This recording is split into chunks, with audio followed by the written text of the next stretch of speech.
And thank you so much for having me. I am by no means an expert. I'm sitting in a room full of experts, so I hope I can contribute to a little bit of extra of all the knowledge you already know today. Okay, so these are cute little kids. They're cute. They were cute until 1983 or so, when they just complicated, because we complicated their lives just a little bit too much by not really understanding the nature of why these are not tiny humans, but specific categories of patients. Procedural sedation and analgesia is extremely important for the behavioral management of invasive procedures in children, as well as what a lot of us do is CT and MRI. Children, particularly those younger than 6 years old, have significant reasons, including developmental delay, which may require deeper forms of sedation. As you guys will know, that we are not always, we've just had the discussion about ketamine, we're not always the providers of sedation for children. And a lot of those sedation practitioners, for example, emergency medicine, procedural GIT specialists for sedation for children, often are where a lot of the complication rates come out. In 1983 to 1985, those complications were all, a lot of the time, seen by dental practitioners in America, which is where a lot of those guidelines have subsequently developed from, and subsequently each country, including our own, have guidelines. We know these definitions. They continually kind of change over time. These are the latest SASA definitions, but majority of the time in our practice, whether it is CT, MRI, or procedures themselves, moderate to sedation is often what's necessary for children. Again, it is outside of the theatre environment. So there's a lot of systematic approaches to procedural sedation, especially in children, that is important. There's been a lot of reviews of guidelines, consensus guidelines. We've heard earlier about the pyramid of evidence. Randomized control trials, though, are few and far between because it's difficult to get ethics to actually mark them. A lot of them are retrospective. And a lot of the trials where we look at what is successful sedation, what is a failed sedation, what sort of adverse reactions are we looking at, what are the trends between 1983 to 2023, it's a long period of time, what are they? A lot of them are underreported. The definitions that we use for adverse reactions are also different in different centers with different sedation practitioners and different populations of patients. However, the incidence of adverse events due to pediatric sedation is about 0.6 to 25%. That again mirrors the fact that we don't actually know 100% because it's difficult to conduct these trials. A small observational study was done in 2020 in Red Cross Hospital where actually they saw that we did mirror these trends. There's no risk-free and absolutely safe medication. Ketamine, as we've just heard, is an old drug with new tricks. We're continuously revising our use of ketamine. It's regarded as relatively a safe sedation drug to use in most places. Most practitioners outside of anesthesia and outside of sedation practitioner actually do use it on a regular basis. Whether or not they're trained to do so, whether or not they should be using it for pediatric patients is an entirely different topic of conversation. We have a lot of medications that fall under adults and pediatrics, and the doses are different. The reasons for using it are different. The anatomy and physiology of children, if you don't fully understand them, are very important to take into account. It can be as simple as a mom giving something with codeine in it to her child, putting it in the car seat with a booster and having the neck flexed and having an obstructed airway, and you're not paying attention to your child in the back seat en route to a procedure. Because someone asked you, if you've got a drug at home, please give it before you come in. It's as simple as that. Much of the current procedural sedation and analgesia literature focuses on medication combinations, comparison to a single agent, and different uses of it, different routes of administration. We already know a lot of us practice intravenous routes of administration. There's also obviously nowadays intranasal with its own effects and time constraints, especially in high turnover lists, as well as intramuscular, again, old-fashioned, but sometimes has a place, and obviously oral, especially in the sense of pre-medication doses. Drugs do influence the occurrence and the severity of adverse effects, especially knowing their pharmacokinetic profile, not just their pharmacodynamic profile, as we've just heard from Prof about context-sensitive half-times and knowledge about these drugs in great detail. The SASA pediatric sedation guidelines actually do consider anything more than a single agent. A combination of sedative drugs, especially 3 or more, is essentially advanced sedation. So who should be doing that? Should it be all of you sitting in this room as practiced sedationists? Should it be the emergency physician who really does need to settle the child to do a procedure while waiting for somebody to come and make a definitive diagnosis? Should it be the GIT specialist in a public hospital, in a pediatric clinic that's busy, where no anesthesia providers are available, but kids still need to get done because they're bleeding? These are difficult decisions to make sometimes. Advanced sedation does require a dedicated sedationist or with appropriate clinical and life support to work alongside the proceduralist. So as we've just heard, operator sedationists are not always the right way to go. Most common adverse effects in pediatric sedation are often hypoxia. A lot of the studies done where they looked at observational studies, they looked at retrospective studies, it's difficult because people's definitions of hypoxia are different. Is it looking at the SATs of the patient? Is it looking at the breathing rate of the patient? Is it looking at some point you have to insert a nasopharyngeal airway, an oropharyngeal airway? Do you have to intubate the patient? Some of those are regarded as routine and they happen during the procedure and they happen during the sedation and we manage them appropriately, so they are underreported. There is an entity, obviously you guys know, the adverse reporting goes via the 4th National Audit Project of the Royal College of Anaesthetists. Not everybody reports via that structure, but it does exist and there are some retrospective data to be taken from it. There's a lot of human factors and a lot of them are actually the concerns a lot of you guys have had today already with training and education, clinical judgment, especially from people who are not used to using these drugs in the pediatric population, and also appreciation of the unique pediatric airway, especially if it's not commonplace in your practice to manage the non-tiny humans. Who is doing the sedation? We've already said it's important. You guys are sedation practitioners that actually have a lot more experience than an emergency physician does. There is an entity also concerned called the International Pediatric Sedation Research Consortium. It comprises of about 35 institutions, and again, not always well reported to, but at least they have a large bank where they can extrapolate information and look at percentages of adverse reactions in adverse events in children. Neonates and infants, especially those about the 1 to 12-month-old age group, are often the highest group, and you see those kids coming in for CT scans, MRIs a lot of the time. The most popular drugs used, according to that consortium, was in fact propofol, midazolam, and ketamine. Ketamine might be an old dog, but it is used in the old ways and the new ways continuously. It's not going anywhere. In South Africa, the most popular drugs that we use, according to the 2020 study done, small study observationally, done in Red Cross Hospital, was propofol, ketamine, and dexmedetomidine. What about pre-medication? Midazolam is a pre-medication, clonidine is a pre-medication. My personal preference is clonidine, and if I really have a kid that I struggle with significantly and it's difficult to actually do anything to the kiddo, you don't have access to things like anesthetic machines and things, don't forget the intranasal routes of some of our drugs, including dexmedetomidine. And obviously, just as a side note, clonidine is a little bit cheaper than dexmedetomidine. You just have to get it in at the right time.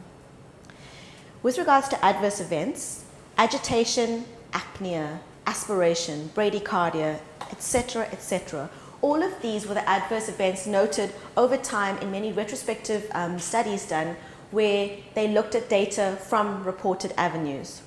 The most common found, especially in this study, and again, if you look at this study, it was done in an emergency room scenario where vomiting, agitation, hypoxia, and apnea were common. I don't know what the training is of emergency physicians for sedation, let alone for procedural sedation in pediatric patients. I don't know what the training is for personnel outside of anesthesia and diplomas of anesthesia for pediatric sedation. I can't imagine it's as extensive as what you guys have received, or in fact as extensive as the ongoing training that these special interest groups such as Sosposa provides today. What about closer to home? As I've mentioned, there was a 2020 study done in Red Cross Hospital, and they found that airway obstruction, desaturation, laryngospasm, and nausea and vomiting were some of those that they saw on a more frequent basis. They did have a few that were converted to general anesthesia, but again, these are the patient population that we're dealing with, which is very tiny, specific humans, pediatric population of patients, and sometimes those kids are not always ASA1 and ASA2. They might be very much ASA3 and ASA4 patients, especially in a setting like Red Cross, which is essentially a quaternary level hospital that sees a lot more of the advanced cases, and the cases needing very trained practitioners to sedate them or for procedures themselves.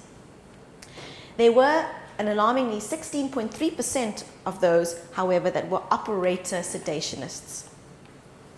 A lot of those cases, as my personal preferences as well, were done intravenously. And again, dexmedetomidine, ketamine, and propofol were commonly used. They include a table in the study that actually shows the different drugs that were used during the pediatric sedations for procedures.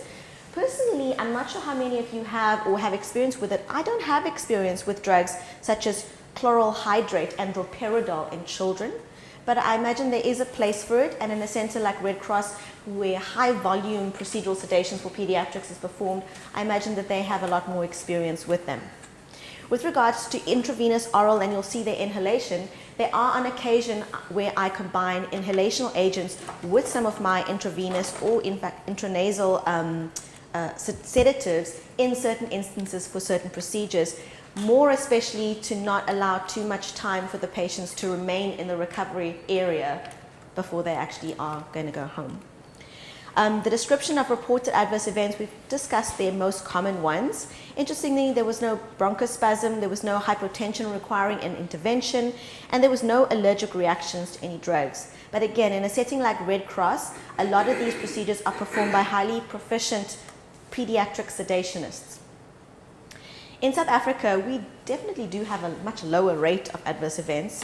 And again, maybe it's our choice of sedative, maybe it's the practitioners with a lot more experience, maybe it's dexmedetomidine, and we do know a lot about ketamine. We're still learning, and it's still being reinvented, and we're still learning new indications for it, but we do know a lot about these drugs that we use on a day-to-day basis. Benzodiazepines, propofol, opioids, and of course ketamine and dexmedetomidine are drugs that you'll see all the time. Personally, a lot of the procedures that we do in Tygerberg Hospital for CT, MRI, radiation oncotherapy, and sometimes the GIT suite, a lot of them are combinations of dexmedetomidine and ketamine in not big doses, but doses that offset each other's adverse events and provide a nice, smooth anesthetic for the patient to be sedated and for non-painful procedures to happen. As mentioned before, knowing your surgeon or knowing the type of procedure that you're doing is vitally important. There are some children, again, you have to reevaluate the children, especially from my personal experience, and I haven't got as much as most of you here. The radiation oncology patients that come for instance, brain tumors, and they come post-operatively, they're often on large dose of steroids, they're already getting sort of a Cushing's syndrome-like picture. They need to be under very tight masks a lot of the time, and it is uncomfortable, although not painful, for a child to be pinned down to a bench, even for the 5 to 10 minutes that the procedure takes. Those cases are a bit difficult because do you increase your ketamine, do you increase your dexmedetomidine for a 5 to 10 minute procedure? Do you add a bit of propofol? Do you give midazolam as a pre-med? Do you give clonidine as a pre-med? And in our setting, it's also an added concern that drug availability and cost is there. These are valid points to make for these patients because we've had a few that have required a little bit of a different anesthetic than we usually do for sedation, because you still, at the end of the day, can't really keep every single patient overnight at the hospital. That being said, be mindful of those that do need that sort of post-anesthetic care. There was a study done where they looked at the possibilities of why, using the drugs that we use, why do we get these adverse reactions? And those are essentially the reasons why in this study that came out. It's an old study, but was quite a large sample size of about 30,000 patients. They mentioned drug interactions, high dose or drug overdose, premature discharge of patients. And this is a big one, especially if you're working in a center where you are a visiting sedationist perhaps, and you don't know the rest of the team for the post-operative care or even pre-operative care. There's been adult scenarios, especially in MPS, where the ward staff have given adult patients a pre-medication. The anesthesiologists for a dental procedure in a day hospital has administered the anesthetic, and there was definitely delayed emergence. Last patient of the day, a cash-paying patient. Those kind of things are important because if you don't know your pre-actual pre-medication and your pre-medication team, or even your post-operative team, that can be a problem.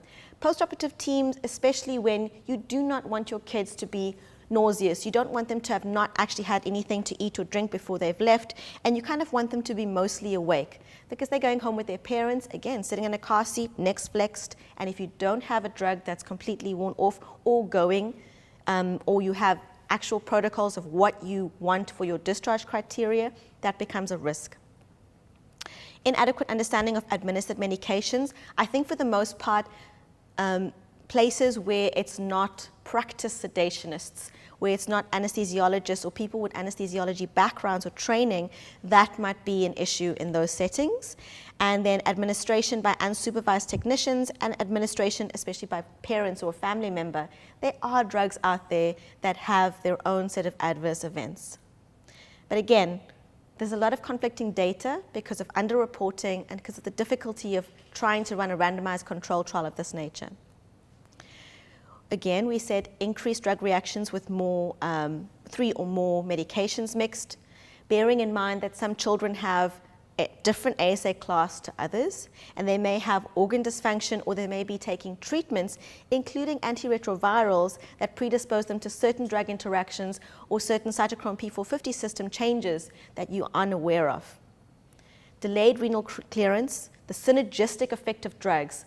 One of the big ones that I think I sometimes see, and Carmen, you might have seen it as well, is that in our setting, sometimes for radiation oncology, which happens in a completely different building, the pre-medication is administered, unfortunately, by a team that we don't always know, although we prescribe it. And although we'd love it to be prescribed at a specific time pre the actual initiation of the anesthetic, sometimes people forget, and as a quick, oh, shucks, I've forgotten it, I'm just going to quickly give you the midazolam as you're leaving the door. And the kiddo comes, and he's not quite sedated, and you've given your anesthetic, and all of a sudden the kid is asleep for too long after the procedure is done. And you really do find that that actually is a problem. We are fortunate that we're trying to install some training into the anesthetic nursing staff who we see on a day-to-day basis, but the pre-medication does become difficult, especially if it's signed for at a time, but given too late and starts working once the patient actually comes down. So that is part of a systematic approach that it's easy to deal with if you just have a plan from start to finish for these cases and for the lists, a team approach essentially. Herbal medications, I personally haven't seen too much of these in pediatric populations, but it is a consideration to make. And then my personal preference is not to use a lot of nitrous oxide, but bear in mind it can deepen the nature of the sedation that you use during your anesthetic. When I combine inhalational agents, it's sometimes in the MRI suite where I do have access to a machine that can provide inhalational sevoflurane, and occasionally I do use that via the nasal prongs together with some other things just to cover me for that little bit of extra time over that 30-45 minute period when they're still having a look at the scans. The doses of drugs are important. Opioids and benzodiazepine combinations, especially, as I said, sometimes that pre-medication of midazolam and then administering the other drugs that you usually do, the timing becomes important. You might also need to consider lower doses of midazolam if that's your drug of preference. Personally, clonidine is my drug of preference when I can get hold of it. We need to know that there are older, longer acting drugs. I've mentioned a couple that personally I don't have a lot of experience with, that they are out there.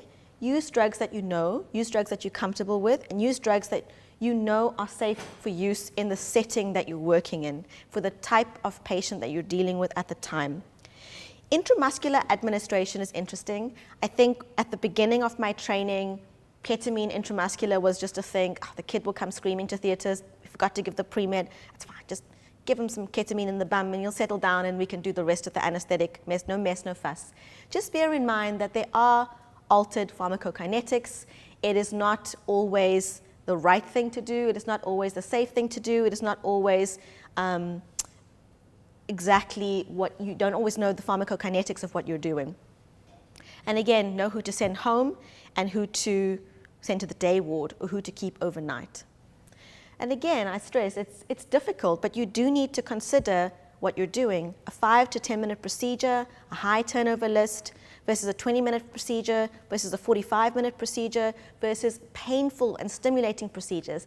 We've had a few where the patients come for both an MRI and a CT scan and subsequently an intervention. And those are often difficult because they're happening in 3 different settings. They're happening remotely. You're at least only the sedation provider, but there are points in time where it's just sedation. The child needs to be still and breathing, and they're not well children.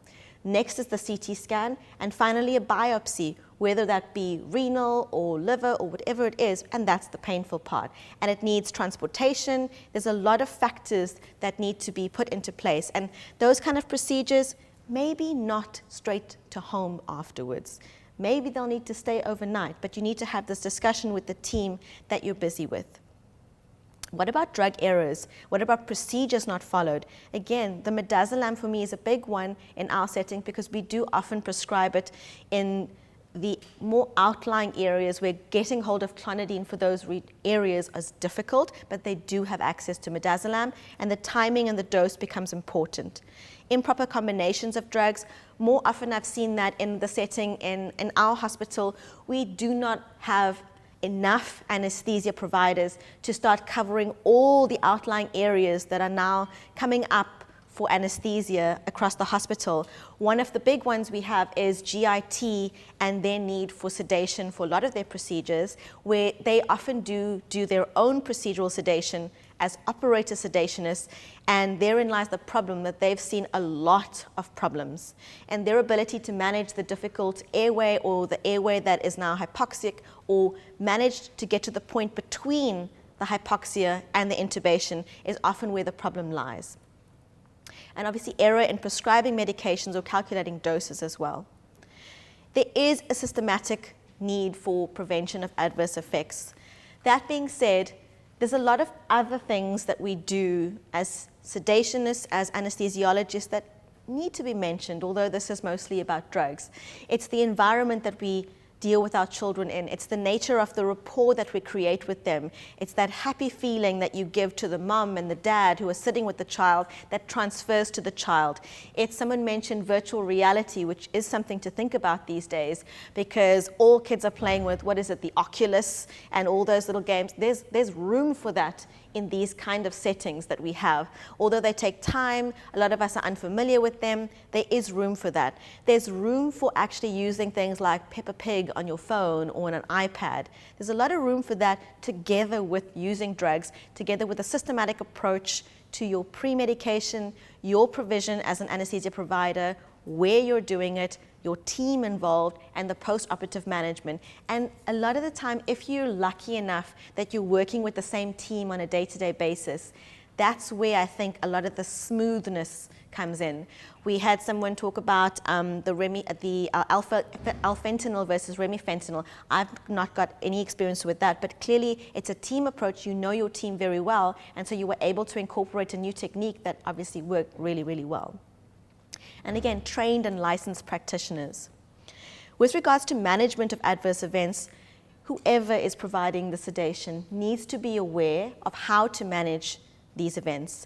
There's some acronyms that you'll see in studies like SOAP-ME, or the fact that you need to have suction, oxygen, you need to have ready available your ambubags, your intubation equipment, your emergency airways, your emergency reversal of your drugs. These are important, but also important and sometimes underrated is a second pair of skilled hands. Sometimes you might not consider it, but sometimes it is important to even train the nurse practitioner that's working with you in a way that she knows and understands your requirements should an adverse event occur, especially the nature of the drugs that are the reversal drugs, the nature of the drugs that you're using. It is incumbent on us to actually provide that as training. So in summary, I just want to say we do need to choose our patients wisely. We do need to choose our pre-medication, the timing of our pre-medication, and who is actually giving our pre-medication wisely, and our drugs, as well as a systematic approach from pre-medication to discharge. And that being said, it's not really on any of these slides, but there are some drugs, old drugs that are doing new things, as well as new-ish drugs that are coming to market. I'm not sure if any of you have heard or ever used things like remimazolam, but it's something to consider. I have no experience with it at all, but it was interesting for me to see that there are still so many people trying to optimize our procedural sedation, especially for children, not just adults, in 2023, despite the nature of all the drugs we have available. Personally, I like dexmedetomidine. I love clonidine as a pre-medication. Dexmedetomidine and ketamine, I often use them together. Sometimes I do give small boluses of propofol where the procedure dictates it, especially, like I said, I've used it for the patients who've had to be clipped onto the base plate for their radiation oncology, but it's not a long procedure. Bear in mind the planning scans can be much longer. And I have used dexmedetomidine intranasally using an appropriate atomizer from time to time. And that being said, they do take a little bit of time to work if not done intravenously, and you need to factor that in. I'm by no means an expert in procedural sedation for pediatrics, so I'm going to open up to the floor for anybody who has any other comments, any other suggestions, and any other opinions. Thank you so much.